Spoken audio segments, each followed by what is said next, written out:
तो मैं हूं आपका दोस्त अंकितेश कुमार और फिर से नए अंदाज और नई वीडियो के साथ मैं आपके सामने हाजिर हूं। तो आज का हमारा नया चैप्टर भारत का भौतिक विभाजन, ठीक है। और ये चैप्टर थोड़ा लंबा चलने वाला है और ये चैप्टर कुछ ज़्यादा दिन तक चलेगा, तो इसलिए बने रहिए हमारे इन सभी वीडियो के साथ। और जो आपने पीछे वाला वीडियो नहीं देखा है वो जा करके आप देख लीजिएगा, क्योंकि हमने जो भूगोल शुरू की है एकदम नई नई शुरू की है, ठीक है। ये हमारा सिर्फ तीसरा चैप्टर है और करीब इसमें 40 चैप्टर हैं, ठीक है। तो 40 चैप्टर हैं, कम से कम हमें इसे लगेगा, मान के चलिए कि आप इसे 45 से 50 दिन तक का समय लगेगा, ठीक है, ख़त्म करने में। तो बने रहिए आप हमारे इसी वीडियो के साथ और हम देरी न करते हुए इस वीडियो को जल्दी शुरू करते हैं, ठीक है। तो आज का हमारा चैप्टर है भारत का भौतिक विभाजन। भारत का भौतिक विभाजन, ठीक है, विभाजन, ठीक।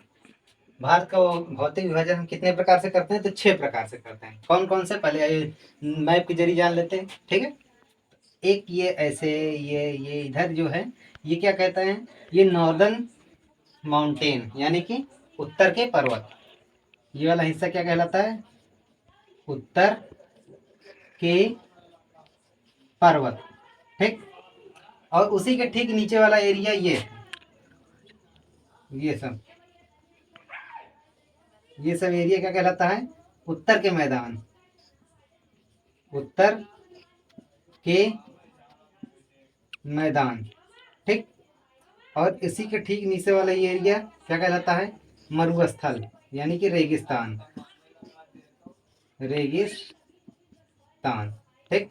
और ये वाला एरिया, ये जो बगल बगल दिख रहा है, ये इसे कहते हैं तटीय क्षेत्र, तटीय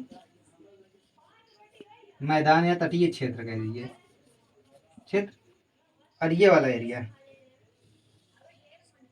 प्रायद्वीपीय, प्रायद्वीपीय पठार, ठीक, प्रायद्वीपीय पठार। और 6वां नंबर क्या आ जाता है? ये इधर द्वीप समूह, जिसे कहते हैं इंग्लिश में आइलैंड, ठीक है। चलिए आइए बात कर लेते हैं। पहला नंबर क्या आता है हमारा? तो 6 भागों में डिवीजन किया जाता है। पहला, उत्तर के पर्वत, उत्तर के पर्वत। दूसरा है उत्तर के मैदान। तीसरा है रेगिस्तान, ठीक।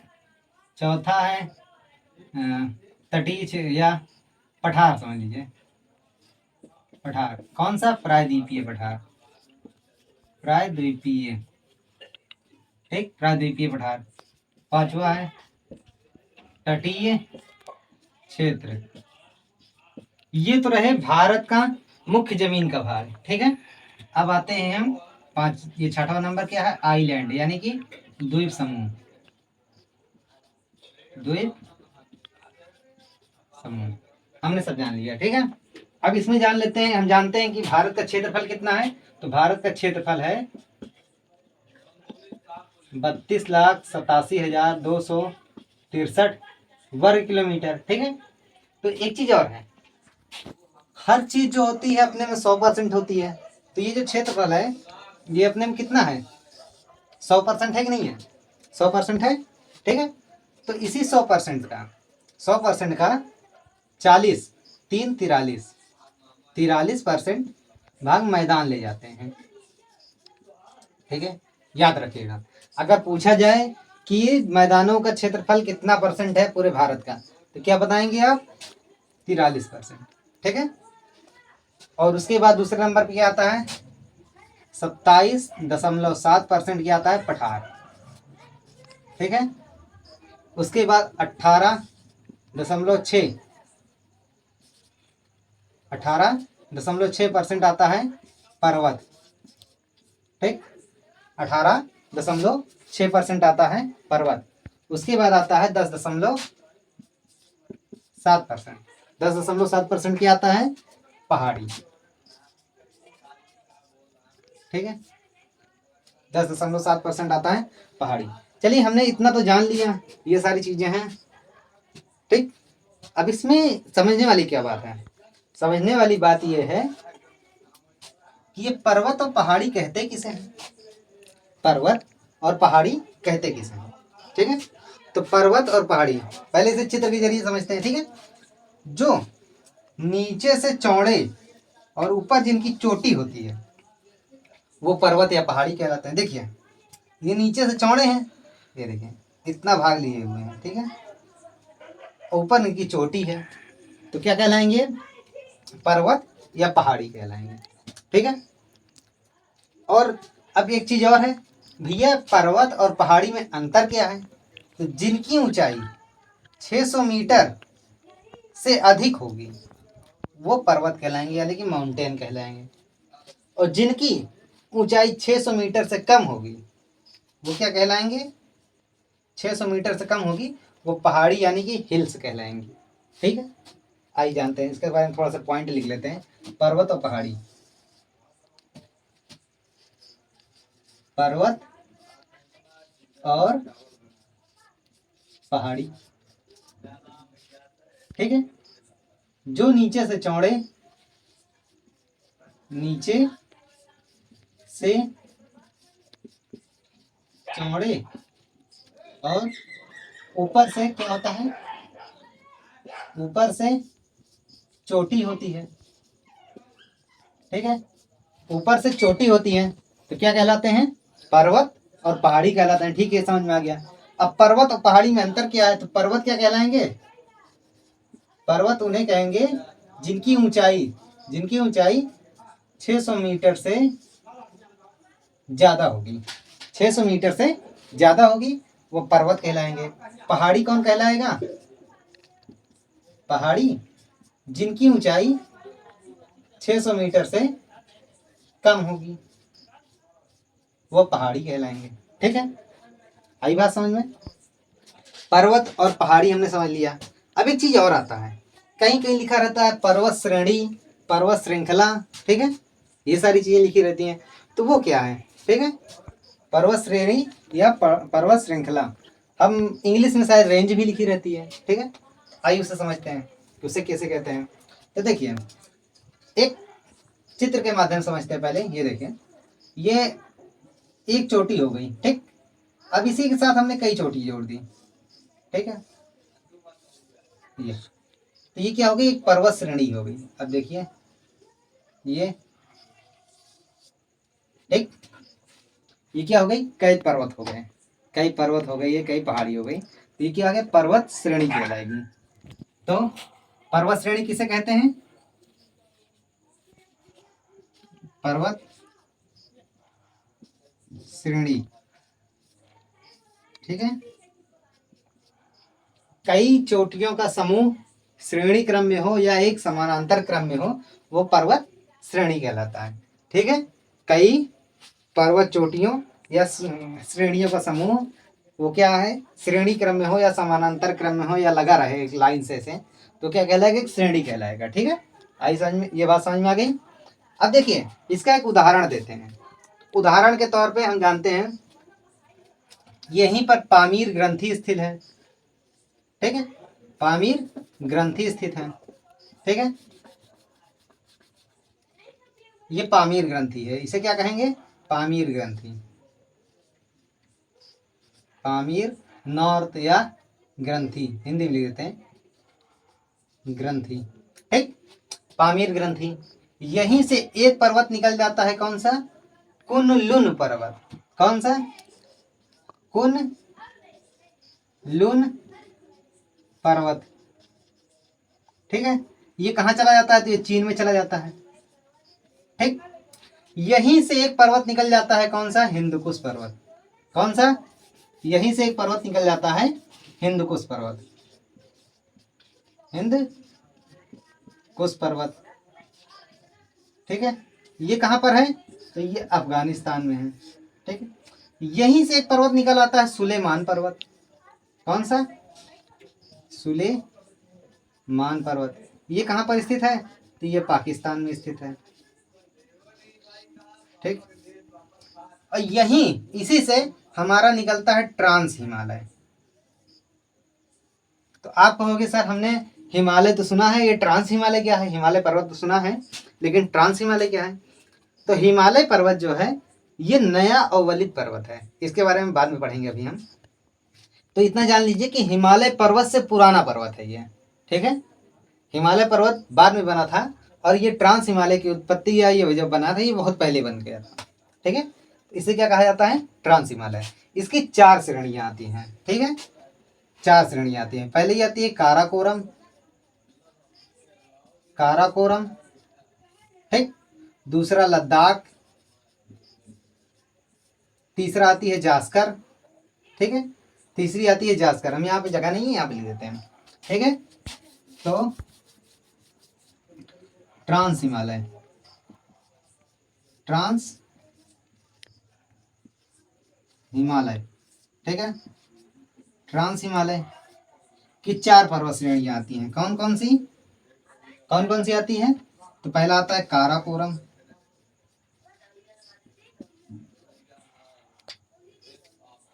दूसरा आती है लद्दाख, लद्दाख तो आपने नाम सुन रखा है, लद्दाख। तीसरा आता है जास्कर, ठीक। ये तीनों कहाँ आती हैं? तो ये तीनों आती हैं भारत में, ठीक। लेकिन एक आती है कौन सी? चौथी नंबर की श्रेणी, कैलाश। कैलाश कहाँ आती है? तो ये चली जाती है तिब्बत में। कहाँ? तिब्बत में। तिब्बत की राजधानी आप लोग जानती हैं क्या है? लहासा, ठीक। तो ये कहाँ चली जाती है? ये तिब्बत में चली जाती है। तो इसकी 4 श्रेणियां आती हैं, ठीक है। इसकी 4 श्रेणियां आती हैं काराकोरम की। काराकोरम की 4 श्रेणियां आती हैं। पहले ट्रांस हिमालय के बारे में थोड़ा सा और जान लेते हैं। ट्रांस हिमालय को और क्या कहा जाता है? ट्रांस हिमालय को परा हिमालय भी कहा जाता है। परा हिमालय क्यों कहते हैं आइए जानते हैं। इसे परा हिमालय, इसे परा हिमालय भी कहा जाता है। परा हिमालय क्यों कहा जाता है? इसे परा हिमालय क्यों कहा जाता है? क्योंकि यह हिमालय को पार करके है। आइए समझते हैं थोड़ा सा। देखिए यहाँ पर एक हिमालय पर्वत हम थोड़ा सा बना लेते हैं। जैसे मान लीजिए कि ये हिमालय पर्वत है, ऐसे इसकी ढेर सारी चोटियां हैं, ठीक है। ये और यहीं से ये ट्रांस हिमालय, ठीक है। मान लीजिए तो क्या ही हिमालय पर्वत है, हिमालय पर्वत को पार करके इसके पीछे, तो क्या कहलाएगा? ये परा हिमालय, पार करके। जैसे कहते नहीं है कभी कभी कि क्या कहते हैं, कहीं बाहर से आओ, मम्मी कहती हैं अरे परे हो जा, जाके मतलब जा थोड़ा सा रिलैक्स हो जा, ठीक है। आइए, ठीक है, थोड़ा और समझते हैं इसे। तो इसे क्या कहा जाता है? परा हिमालय भी कहा जाता है। इसकी कितनी श्रेणी आती हैं? इसकी 4 श्रेणियां आती हैं। इसकी 4 श्रेणियां आती हैं। कौन कौन सी? काराकोरम, लद्दाख, जास्कर और कैलाश, ठीक है। आइए थोड़ा सा हम लद्दाख, जास्कर और ये कैलाश इसके बारे में थोड़ा जानते हैं। काराकोरम, काराकोरम के अंदर कुछ हिमनद आते हैं। क्या आते हैं? हिमनद। पहले इसका पुराना नाम जान लेते हैं। इसका पुराना नाम क्या है? कृष्णगिरी। कृष्ण, कृष्ण का मतलब होता है काला, ठीक है। कृष्णगिरी। इसे एशिया की रीढ़ भी कहा जाता है, एशिया की रीढ़ भी कहा जाता है। इसे एशिया की रीढ़ भी कहा जाता है। क्यों कहा जाता है? क्योंकि ये एशिया से कनेक्ट करता है भारत को, ठीक है। इसे एशिया की रीढ़ इसलिए कहा जाता है क्योंकि ये भारत को एशिया से कनेक्ट करता है, ठीक है। आइए और जान लेते हैं इसके बारे में। इसके कुछ हिमनद हैं सियाचिन के कुछ हिमनद के बारे में। तो हिमनद के बारे में बात करने से पहले थोड़ा सा और जान लेते हैं काराकोरम के में।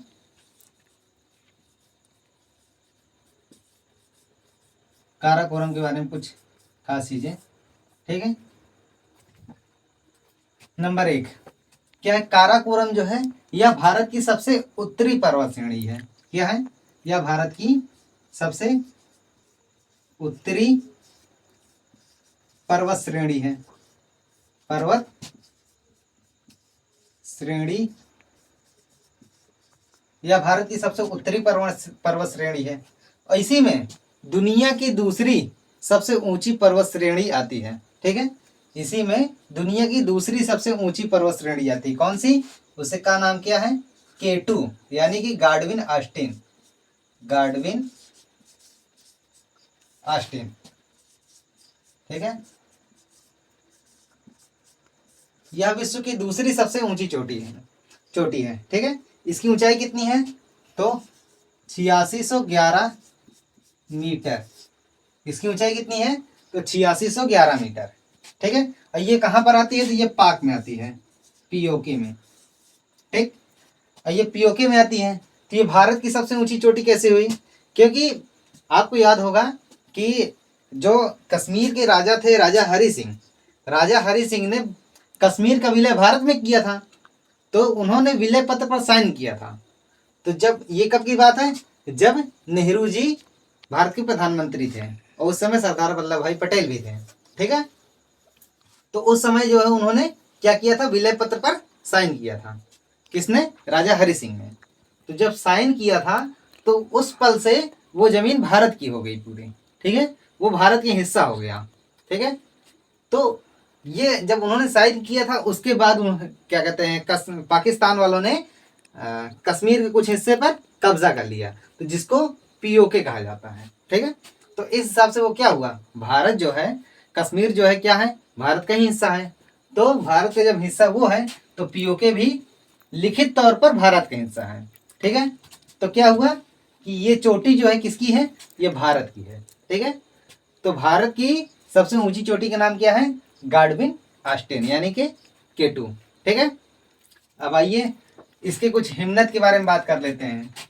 तो हिमनद देखिए, हमने इसमें जो ग्लेशियर हैं उनके बारे में पढ़ लिया था, तो हिमनद के बारे में पढ़ लेते हैं। आइए, पहला नंबर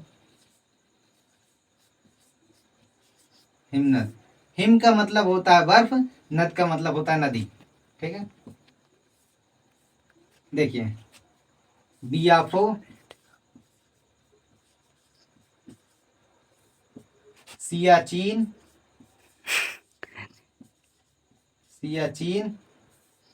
बाल्टोरा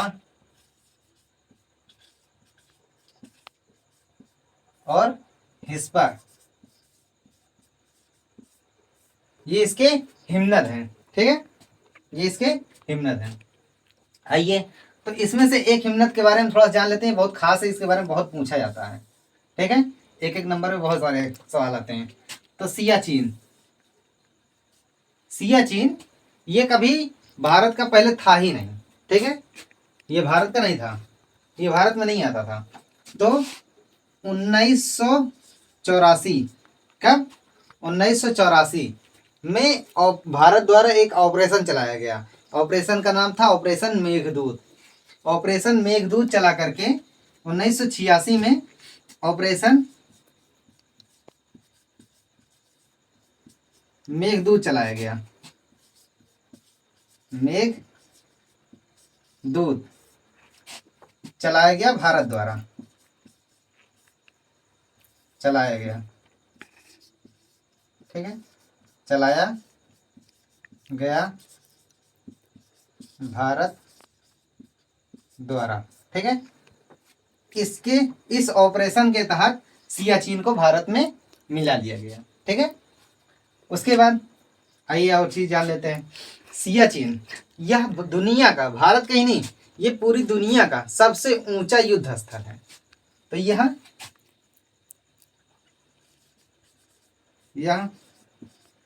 पूरी दुनिया या फिर विश्व का सबसे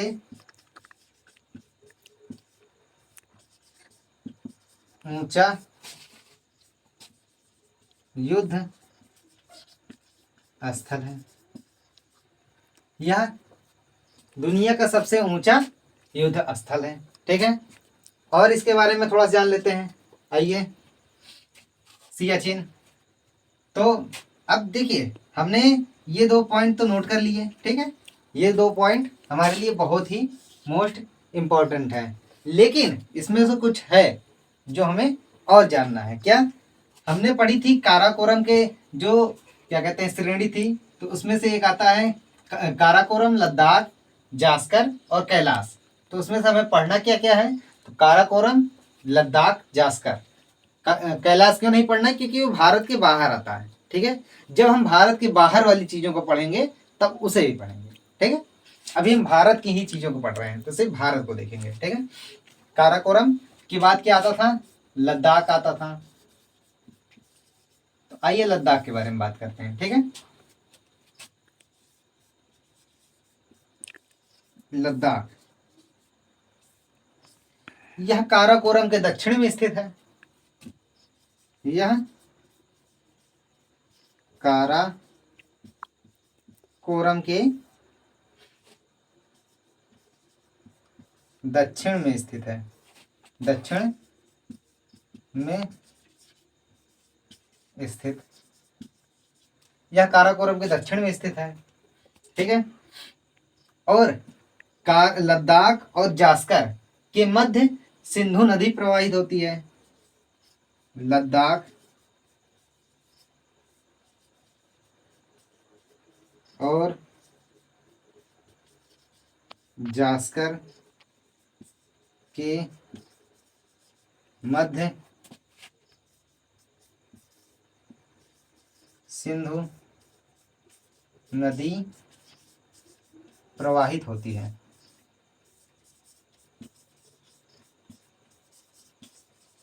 ठीक है। लद्दाख और जास्कर के मध्य सिंधु नदी प्रवाहित होती है। सिंधु नदी के दाएं तट पर, सिंधु नदी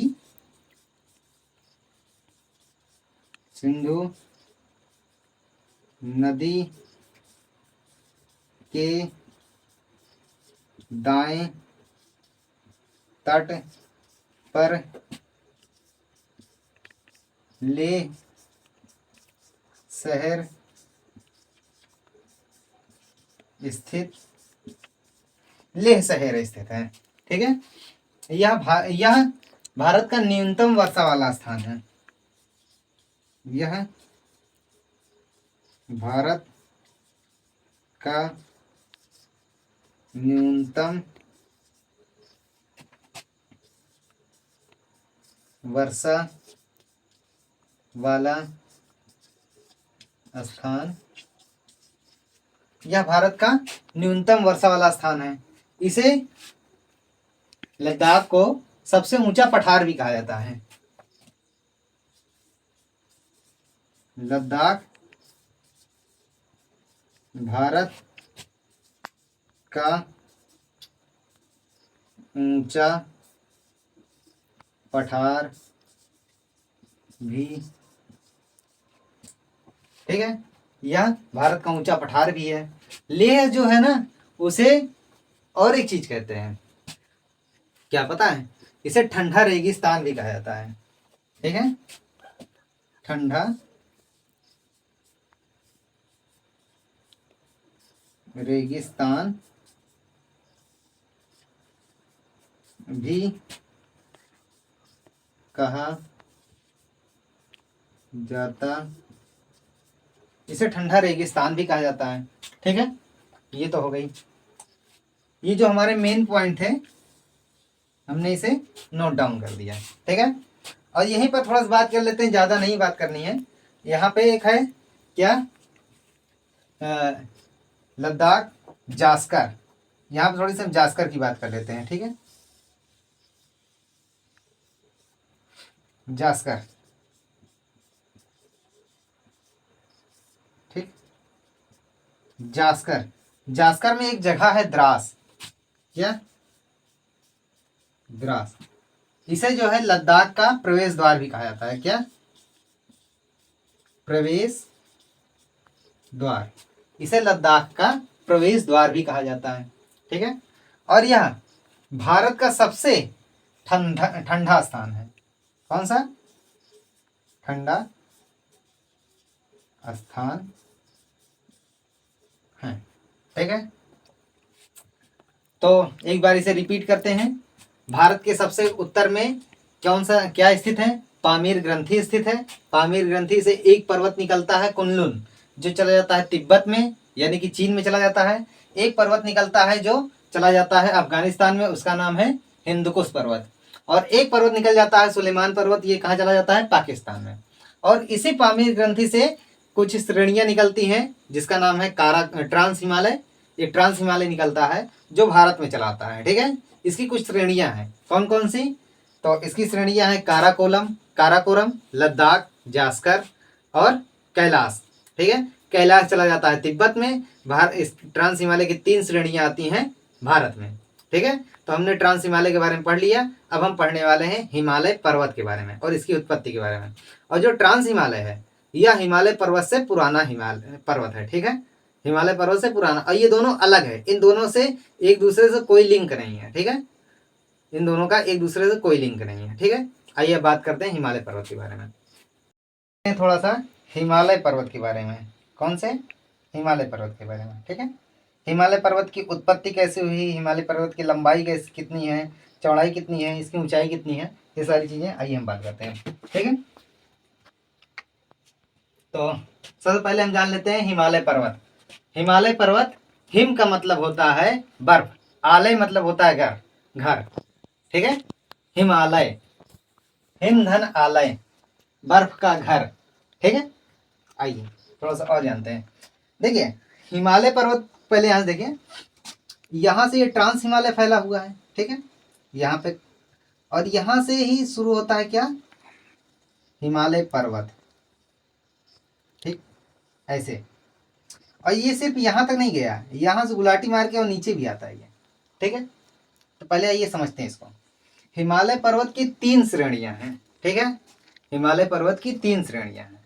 कौन कौन सी?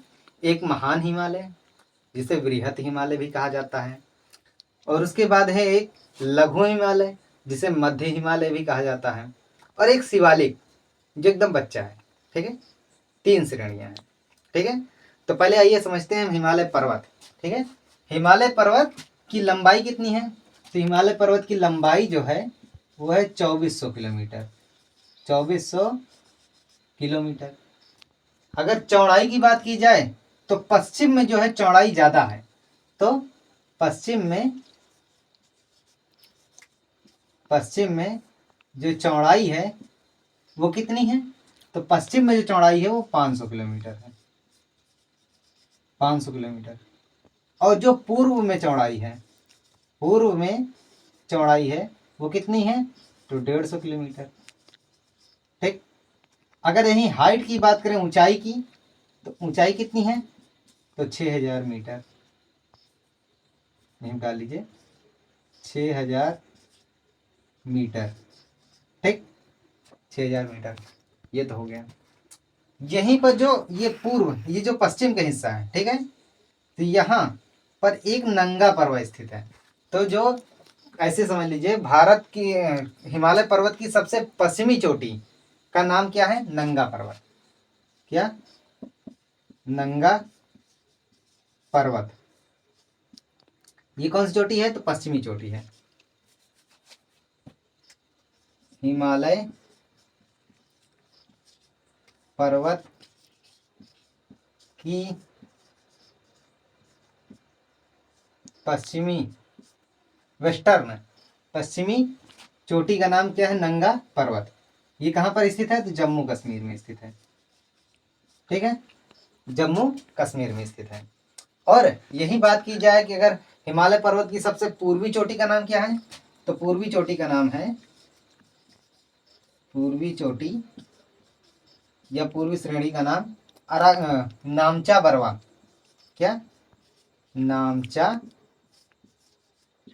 बरवा। ये कहाँ पर स्थित है? तो ये अरुणाचल प्रदेश में स्थित है।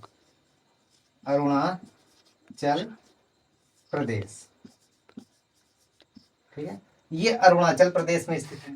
ठीक है, हिमालय पर्वत की पूर्वी चोटी का नाम नामचा बरवा है जो अरुणाचल प्रदेश में स्थित है। चलिए आइए थोड़ा जान लेते हैं इसकी क्या कहते हैं, इसका निर्माण कैसे हुआ। पहले निर्माण पढ़ेंगे, उसके बाद हिमालय पर्वत के बारे में भी डिटेल से पढ़ेंगे। ठीक है, आइए। तो हिमालय पर्वत की जो जो निर्माण है, इसके लिए दो सिद्धांत लगते हैं। ठीक है, इन दोनों को मिला करके जब एक किया जाता है, तब इसका पूरे से क्या हो जाता है, वर्णन हो पाता है। ठीक है, कौन सा? एक प्लेट विवर्तनी सिद्धांत है और दूसरा है कॉन्टिनेंटल थ्योरी। ठीक है, इन दोनों को जब मिलाकर एक किया जाता है, तब इसकी थ्योरी सही से बन पाती है। लेकिन हम इसे आसान भाषा में समझते हैं। ठीक है, थोड़ा आसान भाषा में और अपनी भाषा में समझते हैं। ठीक है, तो अपनी भाषा में इसे कैसे समझेंगे कि बहुत समय पहले आज से, ठीक है, ये जो जमीन भाग था वो एक रहा होगा। ठीक है, एक जगह रहे होंगे, और पानी पानी भाग जो है एक जगह रहा होगा। हम ये भी जानते हैं कि धरती के अंदर लावा भरा है, यानी कि मैग्मा भरा है। ठीक है, और ये जो है अंदरूनी उथल पुथल होती रहती है, तो ये टूटा होगा। ठीक, फिर उस और टूटा होगा, फिर और टूटा होगा, इस तरह से। तो आइए इसे अब थ्योरी के तौर पे समझते हैं। ठीक है, तो आज से लमसम 225 मिलियन वर्ष पहले, ठीक है, आज से लगभग 225 मिलियन वर्ष पहले, 225 मिलियन वर्ष पहले जमीन एक स्थान पर थी और पानी पानी एक जगह था।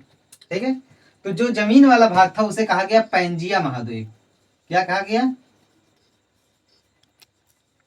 पैंजिया महाद्वीप। और जो ये पानी वाला भाग था, आज ब्लू है, पानी पानी पानी, ठीक है, इसे क्या कहा गया? पैंथलासा महासागर। पैंथलासा, इसे पैंथलासा महासागर कहा गया। ठीक है, अब देखिए, हम जानते हैं कि पृथ्वी के अंदर अंगारा भरा है, लावा भरा है। ठीक है, लावा भरा है। ये लावा जो है हमेशा उथल पुथल करता रहता है पृथ्वी के अंदर।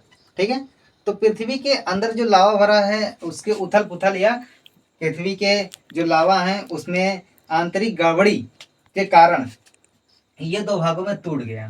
ठीक है, तो दो भागों में टूटा, तो इसका ऊपरी भाग बना ऐसे, इसे क्या कहा गया? अंगारा लैंड। अंगारा लैंड,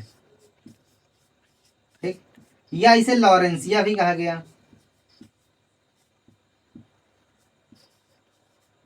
लॉरेंसिया भी कहा गया। ठीक है, और नीचे वाले भाग को कहा गया गोंडवाना लैंड। गोंडवाना लैंड, ठीक है, और ये जो पानी पानी है, ठीक है, इसे टैथिस कहा गया। टैथिस सागर, ठीक है, टैथिस सागर कहा गया। ठीक, तो ये जो पानी पानी है, इसे टैथिस भूसन्नति भी कहते हैं। भूसन्नति का मतलब होता है कि पृथ्वी के जो अंदर, इसे बाद में पढ़ेंगे, अभी नहीं, थोड़ा सा और आगे समझते हैं। तो फिर ये और टूटा। ठीक है, ये और टूटा, ये और टूटा, फिर और टूटा, फिर और टूटा, इस तरह से टूटता रहा। ठीक है, तो टूटते हुए क्या हुआ? गोंडवाना जो लॉरेंसिया है, ये उत्तर की ओर जाता चला गया। ठीक है, और ये जो गोंडवाना लैंड है, ये नीचे की ओर जा रहा था। ठीक, तो इसमें से टूटा पहले लॉरेंसिया, जब लॉरेंसिया यानी कि अंगारा लैंड जब टूटा, तो उससे बना उत्तरी अमेरिका, यूरेशिया और ग्रीनलैंड। क्या बना?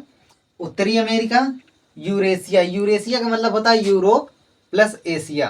ठीक है, तो यूरेशिया और ग्रीनलैंड बना। ठीक है, ये किधर की ओर जा रहा था?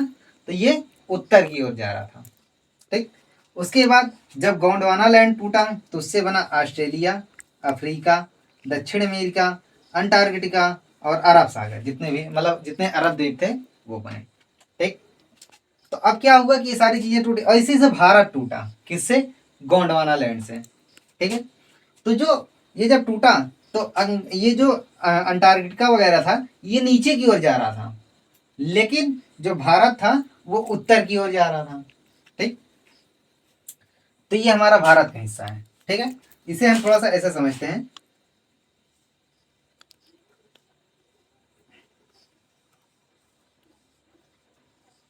ये, ठीक, ये हमारा भारत है।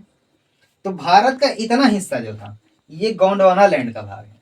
ठीक है, और ये इधर कौन सा हिस्सा है? ये है यूरेशिया। ठीक है, मतलब जिसे कहते नहीं है कि भारत हमारे एशिया महाद्वीप के दक्षिण में स्थित है, तो वही। ठीक है, इधर से क्या हो रहा था, बहुत सारी नदियां इधर से बह रही थी, बहुत सारी नदियां इधर से बह रही थी। ठीक, तो ये नदियां जो हैं अपने साथ अवसाद लाती थी। अवसाद का मतलब होता है कंकड़ पत्थर मिट्टी और भी जो बहुत सारी चीजें हैं, ये सारी चीजें क्या ला रही थी, अवसाद ला रही थी। तो ये अवसाद जो है इस टैथिस सागर की तलहटी पर जमा कर दे रही थी। कहाँ पर, टैथिस सागर की तलहटी पर जमा कर दे रही थी। ठीक है, तो क्या हुआ कि ये जब एक बार टकराए, और एक दिन में नहीं टकराए, कैसे टकराए कि कई वर्ष लगे, धीरे धीरे प्लेटें सरकती रही, प्लेट टेक्टोनिक ये थ्योरी है ही है। तो क्या हुआ कि प्लेटें सरकती रही तो एक समय ऐसा आया, ये जो चीजें थी, ये दोनों प्लेटें आपस में टकरा गई। टकराने की वजह से ये जो अवसाद जो टैथिस सागर की तलहटी पर जमा हो रहे थे, वो अवसाद ऊपर आ गए, ऊपर आने लगे। ऊपर आने की वजह से ये कहाँ जमा होने लगे, ये इन दोनों की जोड़ पर जमा होने लगे। ठीक, तो ये चीजें ऊपर आने लगी और जमा होने लगी। और अभी मैंने कहा था, एक शब्द का प्रयोग किया था, टैथिस भूसन्नति। ठीक है, तो टैथिस भूसन्नति इसी को कहते हैं, मतलब भूमि के नीचे वाले जो भी हिस्से हैं इनका ऊपर आ जाना भूसन्नति ही कहलाता है। ठीक है, तो ये जब ऊपर आए, ठीक है, तो इन्होंने क्या किया, हिमालय पर्वत का निर्माण कर दिया। ठीक है, इनके ये जो अवसाद थे इनके ऊपर आ जाने से हिमालय पर्वत का निर्माण हो गया। अब आप कहेंगे सर थोड़ा सा होगा, तो मतलब थोड़ा सा मिट्टी आ जाने से इतना बड़ा ऊंचा हिमालय पर्वत कैसे बन गया? तो ऐसा नहीं है। देखिए पहले ध्यान समझिए, हम अगर थोड़ी सी बात करते हैं यहाँ पर, तो वो बहुत ज़्यादा होता है। किसी मैप में, किसी नक्शे में या किसी धरती पर वो बहुत ज़्यादा होता है। क्यों ज़्यादा होता है? क्योंकि हम यहाँ पर थोड़ा सा नक्शा दिखा रहे हैं, लेकिन जब वहाँ पर जो जमा होता है वो बहुत ज़्यादा होता है, वो ज़्यादा मात्रा में होता है। ठीक है, तो यहाँ पर हम ऐसे बता रहे हैं कि बस थोड़ा सा नदियाँ बह रही हैं, ये आ गए तो थोड़ा सा यहाँ पर जो बनेगा थोड़ा बनेगा, जब यहाँ पर थोड़ा बनेगा तो वहाँ कितना ऊँचा बनेगा। ठीक है, ये चीज़ें आप ध्यान दीजिएगा। तो क्या हुआ कि इसे ऐसे साधारण भाषा में समझ सकते हैं कि हिमालय पर्वत का निर्माण दो प्लेटों के आपस में टकराने से हुआ है। ठीक है, और कभी भी पूछे कि ये जो हमारे भारत का ये वाला हिस्सा है ये किसका भाग है, तो ये गोंडवाना लैंड का भाग है। किसका भाग है? गोंडवाना लैंड का भाग है। चलिए ये तो समझ लिया। अब हिमालय पर्वत कैसा पर्वत है? तो हिमालय पर्वत एक मोड़दार वलित पर्वत है। ठीक है, मोड़दार वलित पर्वत मैं क्यों कह रहा हूँ? ठीक है, इसे ऐसे समझिए थोड़ा सा और। ये एक क्या कहते हैं, दो पिलर हैं, मैंने इनके बीच में एक तार निकाल दिया। अब इसको मैंने दबाया, ये जो प्लेट है ये दब रही है। ठीक है, तो मैंने इसको दबाया तो इसमें बल पड़ गए ये। ठीक, ये बल पड़ गए तो ये स्प्रिंग की भांति हो गया ना। तो जब मैंने दबाया तो ये तार जो है स्प्रिंग की भांति हो गया। ठीक उसी प्रकार से यहाँ पर हुआ, तो इसमें भी बल पड़ गए, इसीलिए वलित पर्वत कहा जाता है। तो इसके अंदर तीन श्रेणियां आती हैं। कौन कौन सी? महान, लघु और शिवालिक। ठीक है, लिख लीजिए, महान,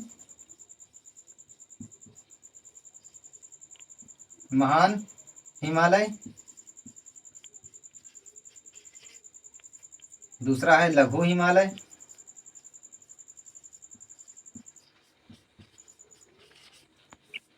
तीसरा है शिवालिक। ठीक, महान हिमालय, लघु हिमालय और शिवालिक हिमालय। ठीक है, आज के लिए बस इतना ही। अब मिलेंगे हम अगले वीडियो में और पढ़ेंगे हमने हिमालय पर्वत की उत्पत्ति जान ली है। अब जो अगला वीडियो आएगा हम उसमें समझेंगे क्या, हिमालय पर्वत के बारे में, हिमालय पर्वत की सबसे ऊंची चोटी, नीची चोटी, कौन कौन सी चोटी आती है, उसकी ये कहाँ तक फैला हुआ है। ठीक है, और सारे, और ये महान, लघु, शिवालिक, ये सब के बारे में पढ़ेंगे। ठीक है, तो मिलते हैं अगले वीडियो में, बने रहिए आप हमारे साथ। और ये जो भूगोल चैप्टर शुरू हुआ है ये शुरू है, अभी बहुत पुराना नहीं है। तो आप पीछे के 2-4 वीडियो अगर नहीं देखे हैं तो आप देख लीजिए जा करके, तो आपको इससे थोड़ा एक आइडिया लग जाएगा। क्योंकि हम शुरू से चल रहे हैं, एकदम कुछ नहीं छोड़ेंगे, पूरा शुरू से कवर करेंगे, कुछ नहीं छोड़ने वाले हैं। ठीक है, तो वीडियो थोड़ा लंबा होता है लेकिन चलेगा। ठीक है, तो मिलते हैं अगले इस वीडियो में, तब तक के लिए आप सब लोग अपना ख्याल रखिए और खुश रहिए।